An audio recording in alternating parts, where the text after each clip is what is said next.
Hi there, welcome.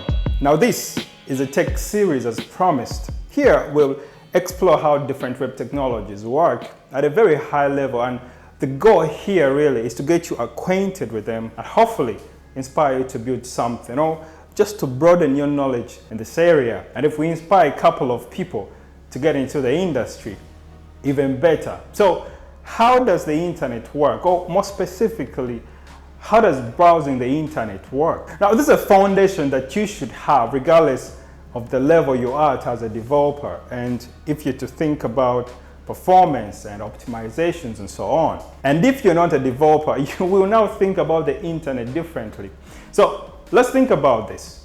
What do we typically do when we want to search for information on the internet? Well, if we know the name of the website, we'll get our computer or smartphone and type into the search bar of our web browser, let's say google.com, and press enter. But what happens after that? At this stage, what we're doing is we're asking our internet service provider or ISP who Google is. Now, the ISP are those guys who come to your house and they give you a router and some cables. They are the guys who give you the internet. And if you're in Dubai, that is Etisalat or Do. But they don't have the answer to that. And so they will send off our request to what's called the DNS, or the domain name system. Think about the DNS as a phone book that has a list of these URLs like google.com or mikti.com. And all it will do really is to go through this phone book and try to find where Mr. Google lives or his address. So like we say, typically if you want to look for information online, we type the domain name of a website we want to visit into the search bar. This is how humans access information. Web browsers, on the other hand, they interact through the internet protocol or IP address. But what is an IP address? Well, an IP address is what's known as the internet protocol address. So just like how we have home addresses, anything that's connected to the internet has its own address. All computers have addresses. Well, why? Well, your computer has to be found somehow if there is to be any kind of information exchange with other computers. And another job of the DNS is to translate these domain names to IP addresses, because this is what computers understand.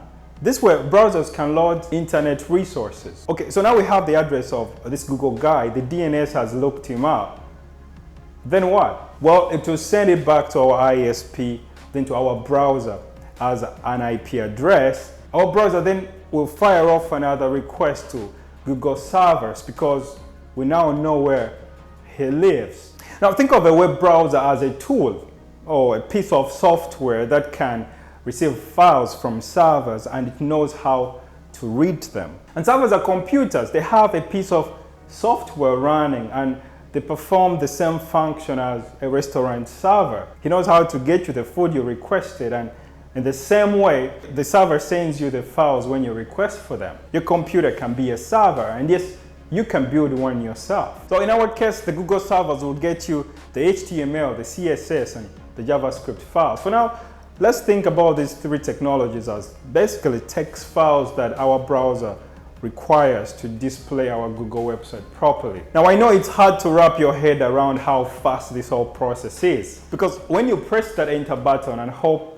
to get the information you requested for to display on your computer, you hardly think about all this. But this is how hard people have worked over years to make this possible, and somehow this whole process seems seamless. But maybe we can reduce some of these steps. Let's suppose we knew the IP address of a website like google.com. Couldn't we skip the step where we send a request to the DNS and instead just request the files directly from the Google servers?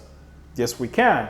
But just think how taxing that will be though. You would have to remember all these numbers. Now, believe it or not, but you've just learned some valuable lessons on how websites can be improved, for example, without writing a single line of code. Well, now you can think about how you can make this whole process a lot faster by asking questions such as, where is the server located and how far? And how many trips do I have to make to get the files? Or how big are the HTML, JavaScript, and the CSS files? And you know what?